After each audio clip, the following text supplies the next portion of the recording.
الحمد لله رب العالمين، أشهد أن لا إله إلا الله وحده لا شريك له، وأشهد أن سيدنا ومولانا محمدا عبده ورسوله، صلى الله تبارك وتعالى عليه وعلى آله وصحبه وبارك وسلم تسليما كثيرا كثيرا. أما بعد، فقد قال رسول الله صلى الله عليه وسلم: أفضل أيام الدنيا أيام العشر، أو كما قال عليه الصلاة والسلام.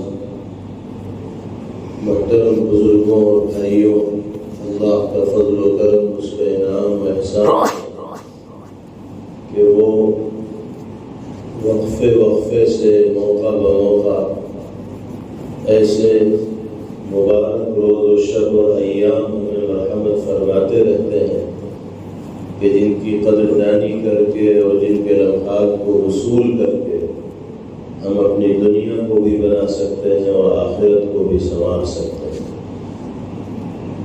اللہ تعالیٰ نے ہر طرح کی کامیابیاں حاصل کرنے کے لیے مختلف طرح کے نسخے انسانوں کے درمیان عام فرما دی ہیں۔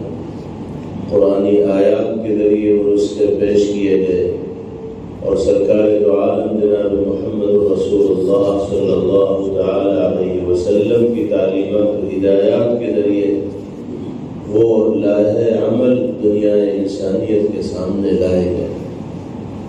اس وقت جن ایام سے ہم گزر رہے ہیں اور جن روز و شب میں باری تعالی ہمیں اور آپ کو زندگی گزارنے کا اور سانس لینے کا موقع مرحمت فرما رہے ہیں، ہمیں معلوم ہونا چاہیے کہ وہ سال کے نہایت ہی قابل قدر اور باعث عظمت ایام ہیں روز و شب۔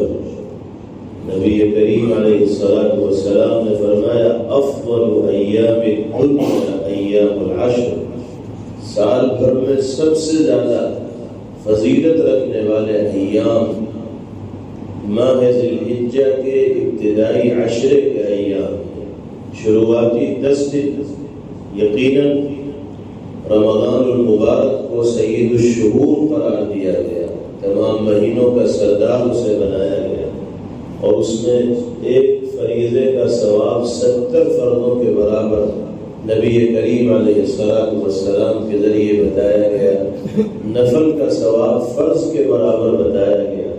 لیکن ان تمام عظمتوں کے باوجود زبان رسالت سے یہ حقیقت بھی بیان ہوئی کہ اللہ نے نیکیوں کا جو اجر ذی الحجہ کے ابتدائی 10 دنوں میں انسانوں کے لیے مقرر فرمایا ہے، وہ سال کے نہ کسی مہینے میں ہے نہ کسی دن میں۔ حضور پاک علیہ السلام ارشاد فرماتے ہیں، حضرت عبداللہ ابن عباس رضی اللہ عنہما راوی ہیں: ما من ایام العمل الصالح فیہن احب الی اللہ من هذه الایام العشر۔ اللہ کی نگاہ میں ذی الحجہ کے ان شروعاتی 10 دنوں میں انجام دیا جانے والا ہر نیک عمل اتنا پسندیدہ ہے کہ سال کے دوسرے مہینوں میں اور ایام میں انجام دیا جانے والا نیک عمل اللہ کو اتنا محبوب اور پسندیدہ نہیں۔ صحابہ نے پوچھا: وَلَا الْجِهَادُ فِي سَبِيلِ اللَّهِ، اللہ کے رسول کیا جہاد فی سبیل اللہ یعنی راہ خدا میں اپنی جان ہتھیلی پر رکھ کر دشمنوں کے مقابلے کے لیے نکل جانا، کیا یہ نیکی بھی اس مبارک عشرے میں کی جانے والی نیکی کے اجر و ثواب کے مقابلے میں کم ہے؟ فرمایا: جی ہاں، وَلَا الْجِهَادُ فِي سَبِيلِ اللَّهِ۔ سال کے دوسرے دنوں میں راہ خدا میں جہاد کرنا بھی اللہ کو اتنا پسند نہیں جتنا پسند باری تعالیٰ کو ان ایام میں نیکیوں کو انجام دینا۔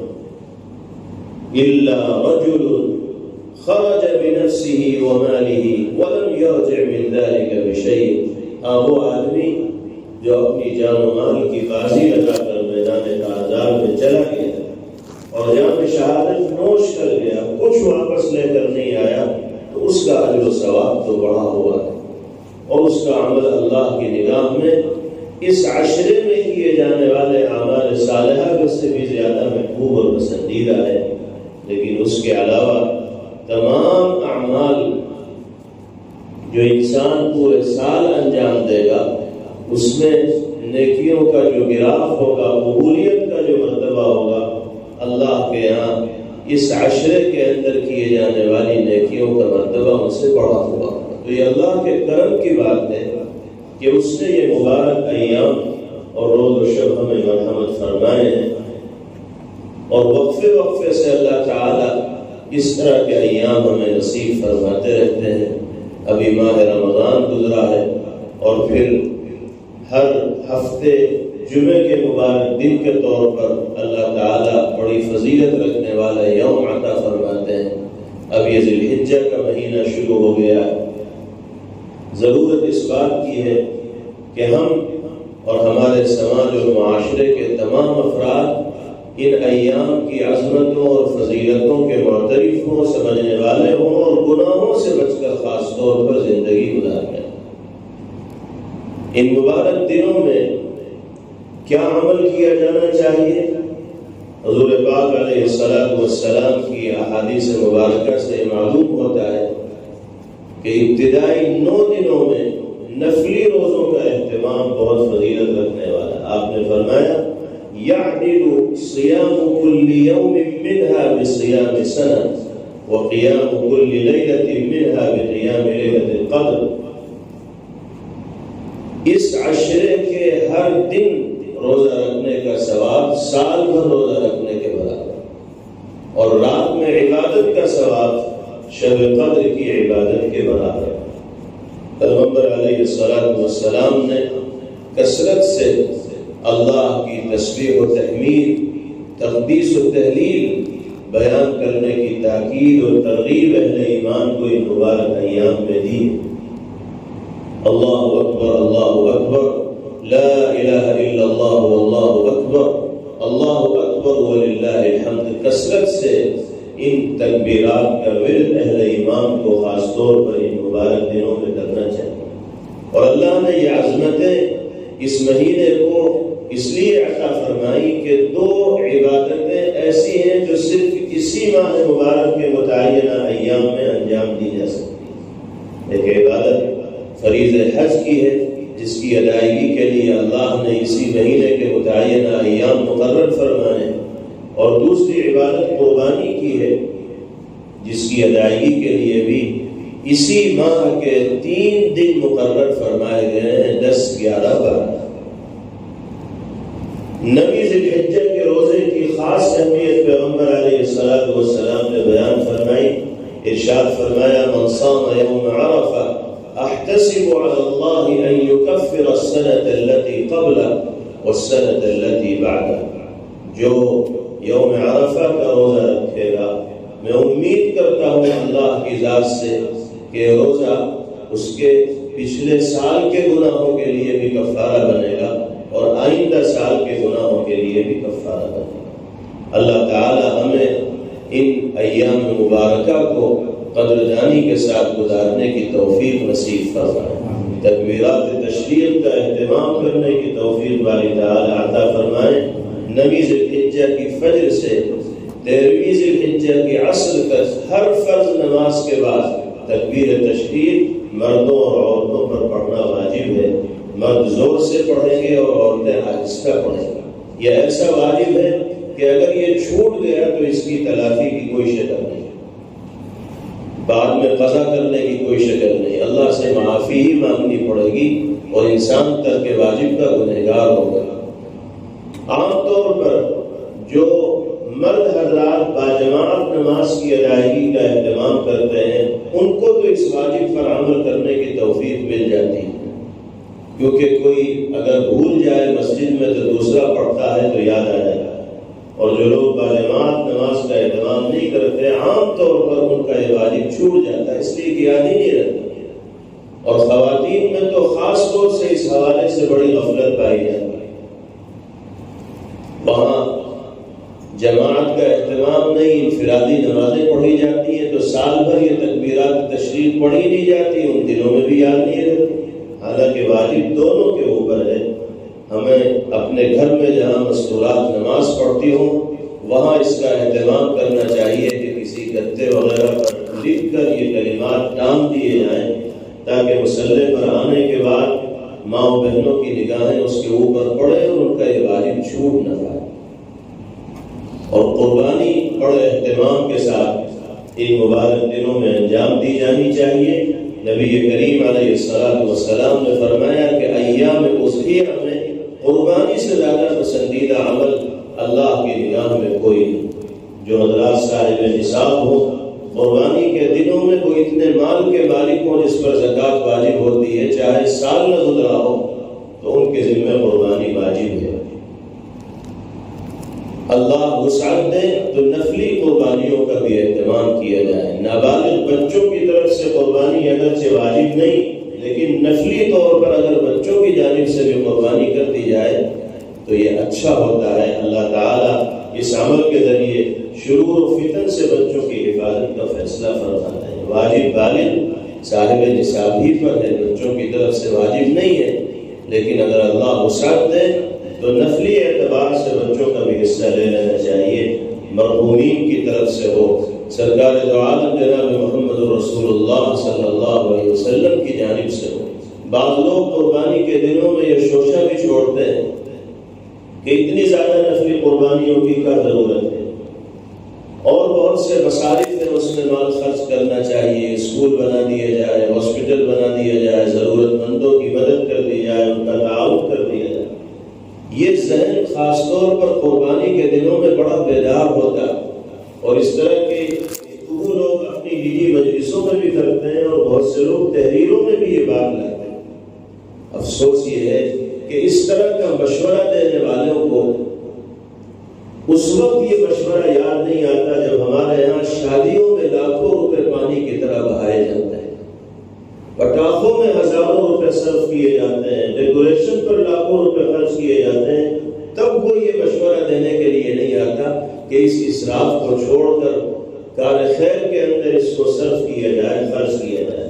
قربانی ہوتی ہے تو پریشانی ہوتی ہے، اور قربانی کے گلے پر چھری پھیرنے کا کام کیا جائے۔ یقیناً وہ تمام کے تمام مصارف خیر کے ہیں، اور اللہ موقع دے تو ان مصارف میں بھی خرچ کرنا چاہیے، لیکن قربانی کے دنوں میں قربانی سے زیادہ پسندیدہ عمل اللہ کی نگاہ میں کوئی نہیں۔ آپ سال بھر وہ خیر کے کام انجام دے سکتے ہیں، لیکن ان متعینہ ایام میں تو ہمیں ساری توجہ قربانی کے عمل پر کرنی چاہیے، اور جذبہ خالص کے ساتھ قربانی کی روح کو سمجھتے ہوئے اس عمل کو انجام دینا چاہیے۔ قربانی صرف جانور کے گلے پر چھری پھیرنے کا نام نہیں ہے، بلکہ اللہ کو یہ پیغام دینے کا نام ہے کہ آپ کا اشارہ ہوگا اور شریعت کا حکم ہوگا تو یہ تو جانور ہے، ہم اپنی گردن کٹانے کے لیے تیار ہوں گے، اپنی جان و مال کی بازی لگانے کے لیے تیار ہوں گے، اپنی خواہشات کو قربان کرنے کے لیے تیار ہوں گے۔ یہ اصل روح ہے قربانی کی۔ اگر یہ جذبہ ہمارے اندر پیدا نہ ہوا تو ہم رسمی قربانیاں کرنے والے ہوں گے، حقیقی قربانی کرنے والے نہیں ہوں گے۔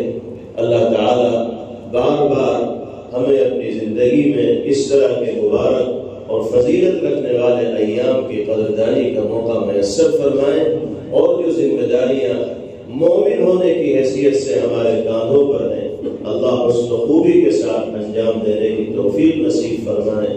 وآخر دعوانا ان الحمد للہ رب العالمین۔